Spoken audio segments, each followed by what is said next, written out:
আসসালামু আলাইকুম সম্মানিত দর্শক, আজকে আমরা দেখাবো যে মাইক্রোসফট এক্সেলের কিছু অত্যন্ত গুরুত্বপূর্ণ কিবোর্ড শর্টকাট, যে শর্টকাটগুলো জানলে আপনার মাইক্রোসফট এক্সেলে কাজ করতে খুব সুবিধা হবে এবং আপনি দ্রুততার সাথে আপনার কাজগুলো সমাধান করতে পারবেন। কারণ অনেক সময় আমরা মাউস দিয়ে যদি আমরা বিভিন্ন প্রোগ্রামে যেতে চাই, তাহলে দেখা যাবে যে ইনসার্টে যেতে হবে, এখান থেকে অন্য আরেকটি প্রোগ্রামের সিম্বলে যেতে হবে। এরকম মানে যে প্রোগ্রামটি আপনার দরকার এখন মাউস দিয়ে ক্লিক করে করে তারপরে যেতে হবে। তো এগুলো যেতে একটু সময় সাপেক্ষ ব্যাপার, কিন্তু কিছু কিছু বিষয় আছে যেগুলো কিবোর্ডের মাধ্যমে খুব সহজেই আমরা করতে পারবো। তো এই ভিডিওটি কন্টিনিউ করার জন্য অনুরোধ রইল, শুরু থেকে শেষ পর্যন্ত দেখে আমরা আজকে 10টি কিবোর্ড শর্টকাট শিখাবো, যেগুলো শিখলে আপনি আপনার কাজকে স্মার্টলি করতে পারবেন। তো ভিডিওটিতে একটি লাইক দিবেন, আর চ্যানেলটি এখনো সাবস্ক্রাইব না করলে চ্যানেলটি সাবস্ক্রাইব করে আমার ভিডিওটি কন্টিনিউ করার জন্য অনুরোধ রইল। তাহলে চলুন শুরু করি।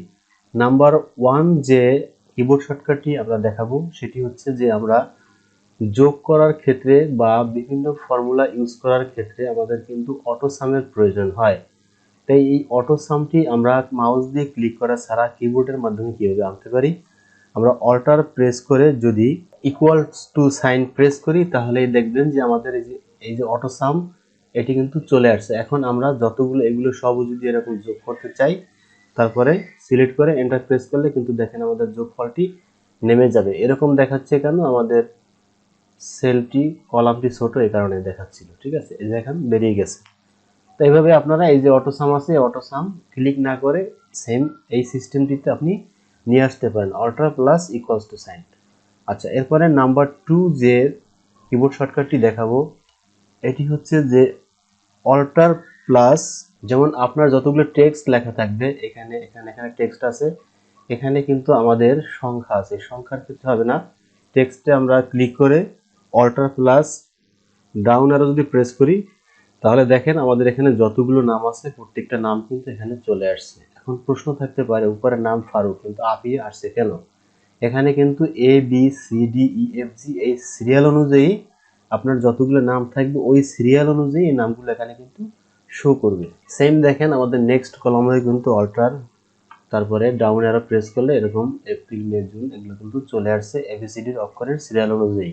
এখানে কিন্তু জানুয়ারি ফেব্রুয়ারি সিরিয়াল আসবে। সেম ভাবে আপনি এই প্রোডাক্টের ঘরেও করতে পারেন, অন্য যে কোনো টেক্সটের ঘরে আপনি এইভাবে করতে পারেন। আমরা 3 নাম্বার যে কিবোর্ড শর্টকাটটি দেখাবো এটি হচ্ছে আমরা কিবোর্ড থেকে অল্টার প্রেস করে আমরা যদি ইনভার্টেড কমা সিঙ্গেল ইনভার্টেড কমাটি যদি দেই, তবে যে কোনো এক জায়গায় ক্লিক করে নিতে হবে। যে কোনো এক জায়গায় ক্লিক করে নেওয়ার পরে কিবোর্ড থেকে alter plus single inverted comma যদি প্রেস করি, তাহলে এই স্টাইল ডায়ালগ বক্সটি আসবে। এখান থেকে আপনারা স্টাইল এই যে ফরম্যাটে ক্লিক করে বিভিন্ন স্টাইল এখান থেকে কিন্তু করতে পারবেন, ফরম্যাট সেলে চলে যেতে পারবেন। ঠিক আছে, এরপরে আমরা 4 নাম্বার যে কিবোর্ড শর্টকাটটি দেখাবো, 4 নাম্বার কিবোর্ড শর্টকাট হচ্ছে আমরা কন্ট্রোল তারপরে শিফট ক্লোন প্রেস করব। তাহলে দেখেন কি আসছে, কারেন্ট টাইম, অর্থাৎ এখন আমার কটা বাজে, 7:18 বাজে। এখানে কিন্তু 7:18 চলে এসছে। ঠিক আছে, অর্থাৎ আপনার যখন আপনি এই কাজটি করবেন তখন যে সময়টা থাকবে ওই সময় চলে আসবে। এরপরে আমরা দেখাবো যে শর্টকাট নাম্বার 5, সেটি হচ্ছে আপনি যদি যে জায়গায় আপনি ক্লিক করবেন, যে কোনো এক জায়গায় ক্লিক করার পরে যেখানে আপনার কারেন্ট ডেটটি প্রয়োজন, মানে আজকে এখন কত তারিখ আছে এটি আপনার প্রয়োজন, সেই ক্ষেত্রে আপনি কন্ট্রোল প্রেস করে এখান থেকে সেমিকোলন প্রেস করবেন, তাহলে আপনার কারেন্ট ডেটটি কিন্তু চলে আসবে। যদি আপনার কম্পিউটারের ডেট সঠিকভাবে দেওয়া থাকে তাহলে অবশ্যই সঠিকভাবে এখানে চলে আসবে। এরপরে আমরা 6 নাম্বার যে কিবোর্ড শর্টকাটটি দেখাবো সেটি হচ্ছে আমরা উপরের যে সেল ভ্যালুটি আছে সেই ভ্যালুটি নিচে কপি করব, অর্থাৎ এখানে 33,500 টাকা আছে, এখানে আমরা কপি করতে পারবো। এখানে যা আছে এটা নিচে কপি করতে পারবো। যেমন আমি এখানে ক্লিক করব, ক্লিক করে কন্ট্রোল শিফট তারপরে যে ডাবল ইনভার্টেড কমা যদি প্রেস করি, তাহলে দেখেন নিচে এটি কিন্তু চলে আসছে। আবার এখানে control shift double inverted comma same কিন্তু চলে আসছে, অর্থাৎ উপরের সেল ভ্যালু নিচে কপি করা। শর্টকাট নাম্বার 7, এটাতে আমরা দেখাবো যে উপরের যে ফর্মুলাগুলো আছে সেই ফর্মুলাটি আপনি কপি করতে পারবেন।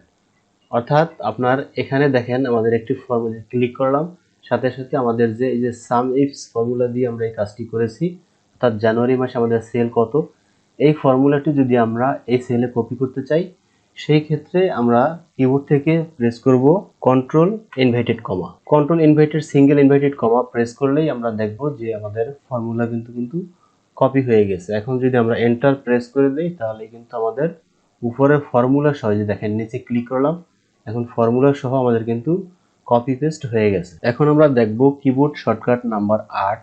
এটি হচ্ছে যে আমরা এই যে আমাদের যে সেলগুলো আছে, এই সেলে আমরা অনেক সময় কিন্তু কমেন্টস বক্স ইউজ করি।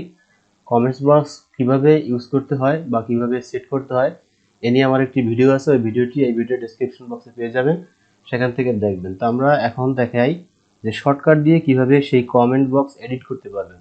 তো আমরা যদি শিফট প্রেস করে F2 প্রেস করি তাহলে দেখবেন যে আমাদের কমেন্ট বক্স চলে আসবে, এবং এরকম এই শর্টকাট দিয়েও কিন্তু আপনি এই কমেন্ট বক্সটি তৈরি করতে পারেন। এখন যে কোনো লিখতে পারেন, আর লেখা যদি থাকে তাহলে এডিট করে আপনি দিতে পারেন।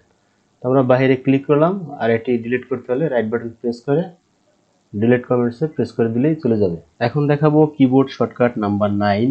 এটি হচ্ছে যে আমরা ফাংশন কিভাবে ইনসার্ট করব, অর্থাৎ ফাংশন যে ডায়লগ বক্সটি আছে সেই ডায়লগ বক্সটি আমরা এখানে নিয়ে আসবো, এবং সেই ডায়লগ বক্সটির মাধ্যমে আমরা ফাংশন ক্রিয়েট করব। যেমন আমরা শিফট প্লাস F3 যদি প্রেস করি তাহলে দেখেন আমাদের এই যে ইনসার্ট ফাংশন অপশনটি বা ডায়লগ বক্সটি চলে আসছে। এখন এখান থেকে আমাদের এই ফাংশনগুলো কিন্তু সব এখানে আছে, সাম, এভারেজ, ইফ, ঠিক আছে, hyperlink, count, max, sign, এগুলো কিন্তু সব আমাদের এখানে চলে আসছে। এখন আমরা যে ফর্মুলাটি বা যে ফাংশনটি এখান থেকে ইউজ করব সেটাতে এরকম ক্লিক করে দিতে হবে।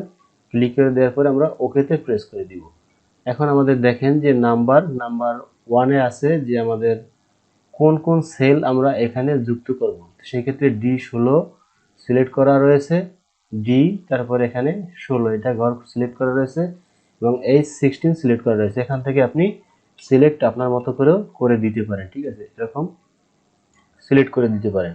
দেওয়ার পরে এখন আমরা যদি এখান থেকে ওকে প্রেস করে দিই তাহলে দেখেন এই টোটালগুলোর যোগফল এখানে চলে আসছে। Keyboard shortcut number 10। এটি হচ্ছে যে আমরা আমাদের কাজ করার সময় ফাইন্ড অ্যান্ড রিপ্লেস নামে একটি অপশন খুঁজে পাই বা প্রয়োজন হয়, সেই ক্ষেত্রে আমরা কিবোর্ড দিয়ে কিভাবে আনবো। তো আমরা শিফট F5 যদি প্রেস করি তাহলে দেখেন যে ফাইন্ড অ্যান্ড রিপ্লেস অপশনটি চলে আসছে, এখান থেকে আমরা এটি ইউজ করতে পারবো। তো আশা করি শর্টকাটগুলো আপনার ভালো লেগেছে। যদি ভালো লেগে থাকে তাহলে আমার এই চ্যানেলটি সাবস্ক্রাইব করে দিবেন, এবং পরবর্তী ভিডিওগুলো দেখার জন্য নোটিফিকেশন বেল আইকন অন করে দিবেন। সকলে ভালো থাকুন। আল্লাহ হাফেজ। আসসালামু আলাইকুম।